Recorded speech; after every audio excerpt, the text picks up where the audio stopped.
Hey guys, it's Mike from GWA Auto Parts, and today we're here with the AA Ignition Replacement Spindle Assembly Set of 2. The Spindle Assembly Set of 2 is compatible with various deck lawnmowers ranging in size from 42-inch up to 54-inch, from manufacturers such as AYP, Craftsman, Husqvarna, and Dixon.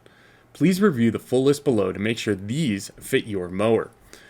What a spindle assembly does is it makes sure your cutting blades are operating as smooth as possible for the absolute best cut of grass.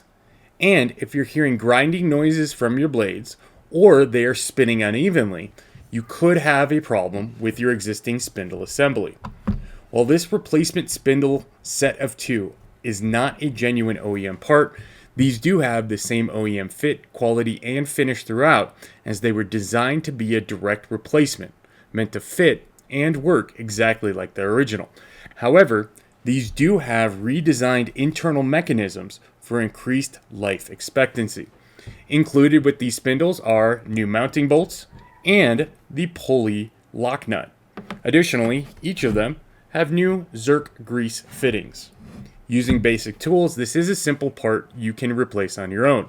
However, after you do install and run for the first time, it is recommended to double check obviously all the mounting bolts and the lock nut to make sure nothing loosened up on you. If you have any questions about this replacement spindle set, please reach out to us anytime. We're glad to help.